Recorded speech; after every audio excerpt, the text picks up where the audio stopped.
There's more Jeopardy fun Monday at 7 here on 7.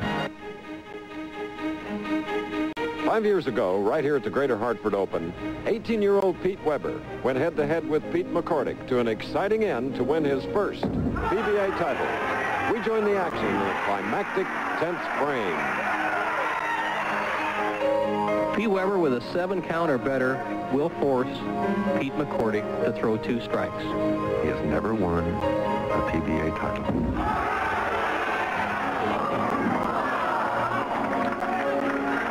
Just enough, David. 7's as good as a strike because what that sets up is a 2-10 game. McCordick must strike twice to win.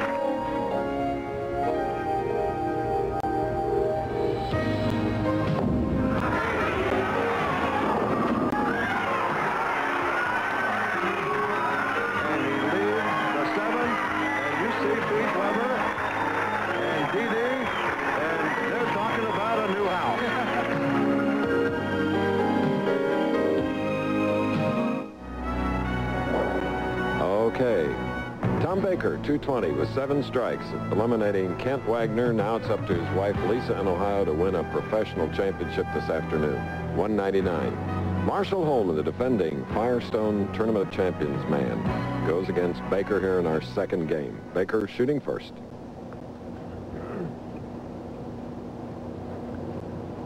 This week is high game 279.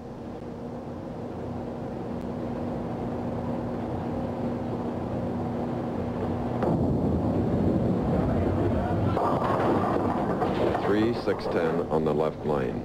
Confused. You're right, Chris. Just a little bit confused. He's been highlight, reached back for a little extra in the 9th and 10th frames last game and ended up with a fine 220. But he probably need more than that against Marshall Holman, whose style really fits these lanes. The top 3 players all throw the big, powerful hook ball with a lot of speed. Baker has his hands full. Marking with a spare. And incidentally, on the Remember When Pete Weber this week finished 7th. Ken Johnson was 6th. Pete's dad, Dick, was 48th. And Nelson Burton was 23rd. Snuck a check in. Now, I guess. They love to hate him. Here he is, Marshall Holman. Week after week, he's in contention. His last appearance in Toledo at the PBA National Championship was absolutely crushed in the second round game by eventual winner Randy Peterson. And he has left the 2 and sleeper 8. The famous profile of Holman. He's been on the championship round 87 times.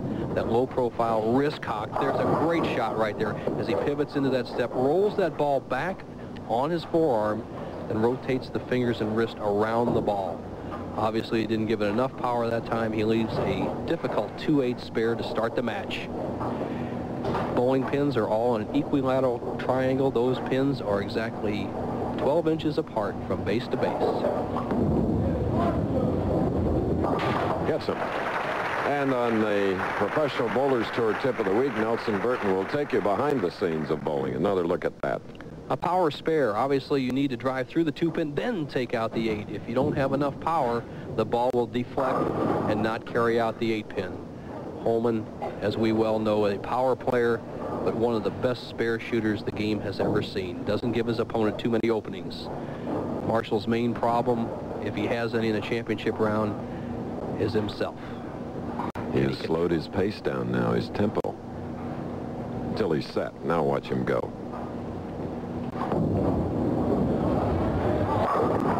Oh, yes.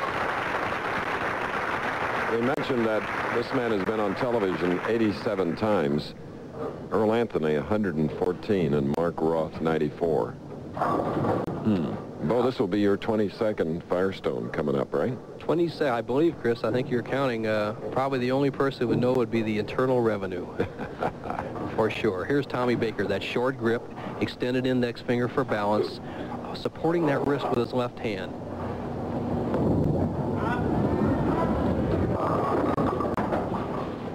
Leaving the 3-6 on the right lane. Remember, he won the first game 220 to 199. For Tommy Baker, his ball speed around 16 miles an hour. You'll see Holman about 18. And if you haven't seen the man who will be coming up in the semifinal match, James Keith, Jimmy Keith, they call him the Rocket out here, throws about the hardest ball I've ever seen in professional bowling. Here's Baker for the spare. And then our tournament leader, Bob Hanley, Hook and Bob. And there you see the titles, 20 by Holman, 7 by Baker, 3 by our tournament leader. And Kent Wagner lost in the first match, 220 to 199, gets a check for $5,000. Loser of this match gets $6,000, but the winner another step closer to the $23,000 first prize. The grip of Tommy Baker, bad wrist, operation and all, still can compete very well on the tour. A 10.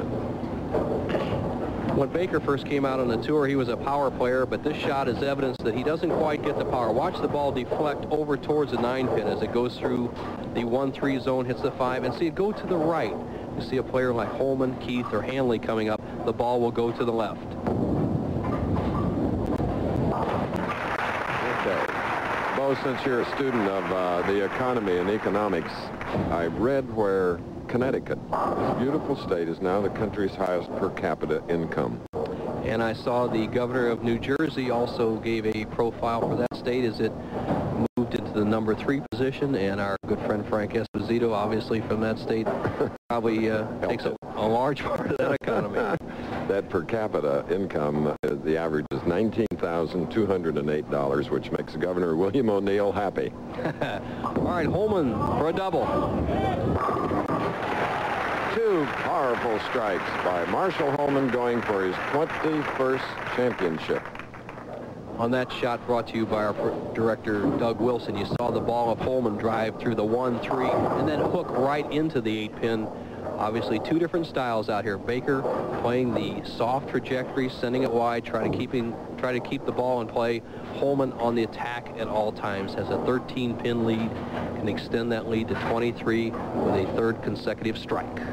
Unlike the professional bowlers, it's such a singular effort. We have a great team effort at ABC Sports. Bo mentioned our director, Doug Wilson, our producer, Peter Lasser. Tons of talented people. Hey, he makes 3 in a row and leads by 23 pins. And a typical jubilation gesture by Holman. We'll be back. And finale, bowling's best take aim at the 3rd jewel in their Triple Crown, the Firestone Tournament of Champions, next Saturday on ABC Sports. All right, we're looking at Tom Baker of Buffalo, New York, winner of 7 championships. And there's a man, we were talking about finance. Here's a good man to know, the Senior Vice President of ABC Sports. We welcome him to the Greater Hartford Open, Steve Solomon. Steve, I met with him Monday in New York with Dennis Swanson, very enthusiastic about their bowling, and they told us that bowling will be on for many years on ABC. Just a 2-hour drive up here from New York City to Hartford. Now, here's Baker, trails by 23 pins, 4th frame. All right. Bo said a 2-hour drive from New York. Well, if you're Bobby Rahal in an Indianapolis car, you could make it in 2. Well, I thought that new 65 was in, partner. All right. Now, Baker, a very critical shot in this match. He's been high the first 3 frames, made the adjustment on the right-hand lane, hit light, scrambled the pins up. Now he has to make adjustment on this lane. Moving left on the approach, looking down at the approach. He moved approximately 3 boards left, will send the ball wide. Hopefully that's enough compensation for the high hit. Oh, he needed that one to get his double. That was shooting for a strike in the 5th frame, 10-pin. That wrist injury that Tommy suffered 5 or 6 years back really came into play there. He used to be such a strong player, and he's a strong young man, but that wrist has a big scar down the side, and he just cannot snap that wrist through the ball and carry out the weak 10 like he used to.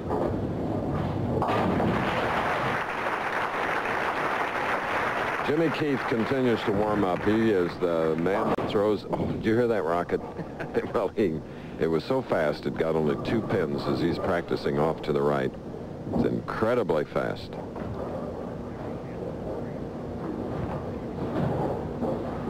Marshall Holman coming up 5th frame, has 3 strikes in a row, could extend his lead to over Tommy Baker to 33 with 1 more strike.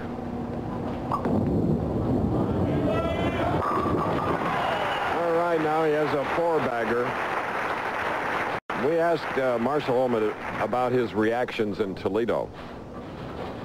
The Firestone is the biggest tournament we have.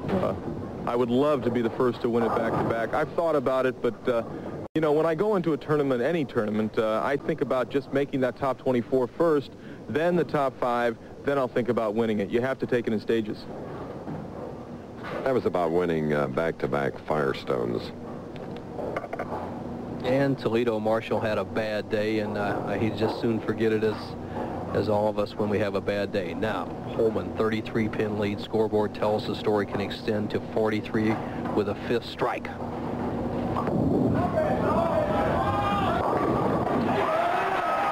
Well, now he has a 5-bagger. He marked with a spare in the first, and this is the way he goes. Watch this reaction as Holman screams out a very positive reaction. Here he goes. And the whole crowd could hear it, and his opponent. Yeah, I'm in control. Let's see how Baker reacts to that. Baker, a very tough individual, mentally and physically, but he has a big problem. 43-pin deficit.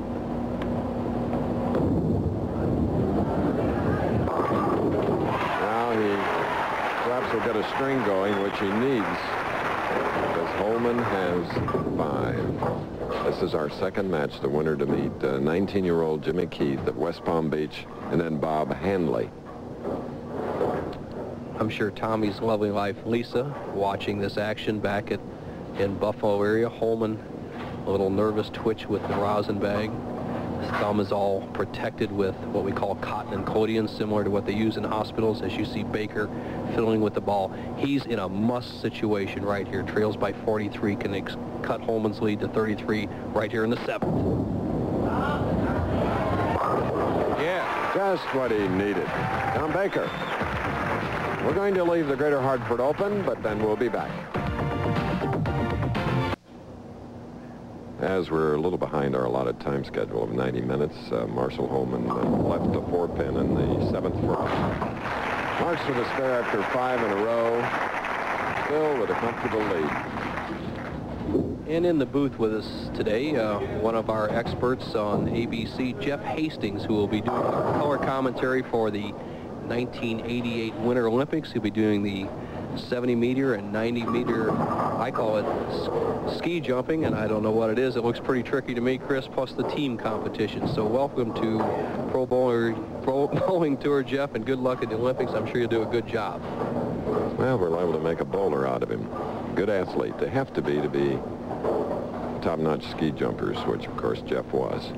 Holman, 32-pin lead, 8th frame.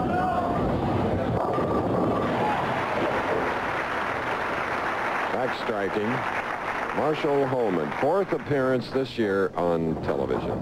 Our Professional Bowlers Tour tip of the week has to do with a behind-the-scenes look, as only Nelson can do it.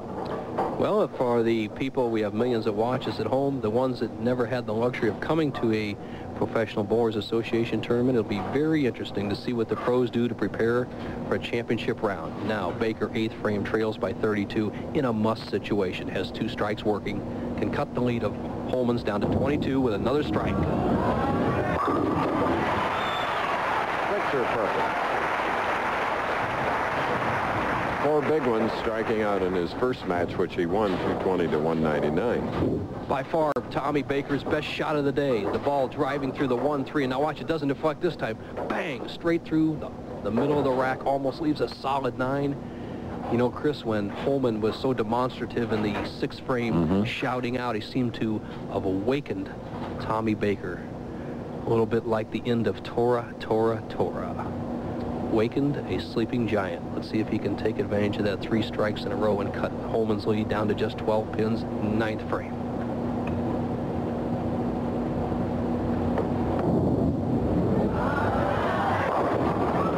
What performance we're seeing here today by Tom Baker. Reaching down deep. Baker getting stronger with each shot. Ball 1-3, buys the 5 over in the 4-7 area. Tremendous spin on that shot. He now has a chance in the match. He's given Marshall Holman a little bit of his own medicine. He's coming back. He only trails by 12. Let's see how Holman reacts here in the 9th frame with a little pressure on him.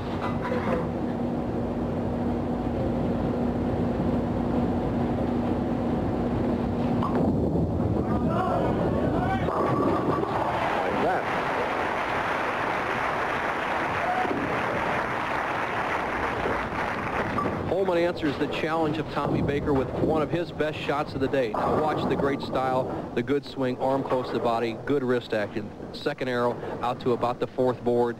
Then watch these 3-pound, 7 and 8 ounce pins dance as Holman is back in control. Now Holman going at a 2:49 pace with a strike would lock out Baker. If he does not strike, Baker still has a chance. Marshall Holman winning the United States Open in 81 and 85, 2 Firestone victories in 76 and 86.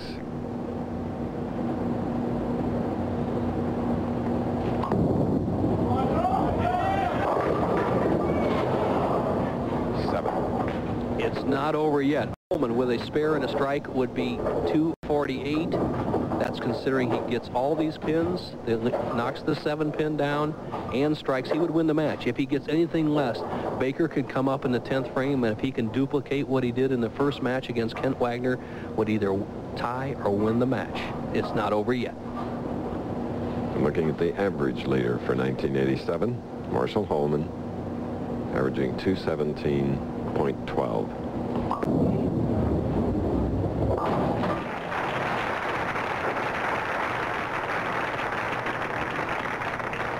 Quickly coming over to get some tape. A lesson well learned, experience. This is no psychological ploy by Marshall Holman to slow down the match. He lost the first ball off his hand, almost missed the 7 pin when it slid off his hand, and amateurs at home and pros alike should have no fear of adding a piece of tape to the thumb hole. You can see how nervous he is. Watch. You think experience? Look at him shaking. He knows he needs a strike to win the match. Anything less, he could be in a tie or lose the match. He'll put this piece of tape right over a gripper and stick it back at the front edge of the thumb hole where he grips the ball.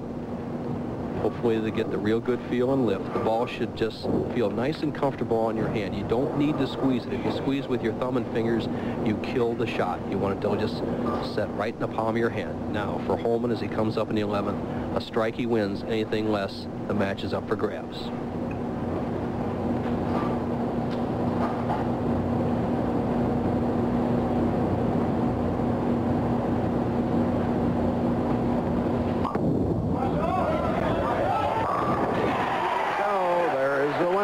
Surgically taking care of the bowling ball with a little of Johnson & Johnson. Carefully setting up with 8 strikes, shooting a 248. He will meet Jimmy Keith. Don't miss that match coming up. Okay, time now for the bowling tip of the week. Coming up, watch and listen.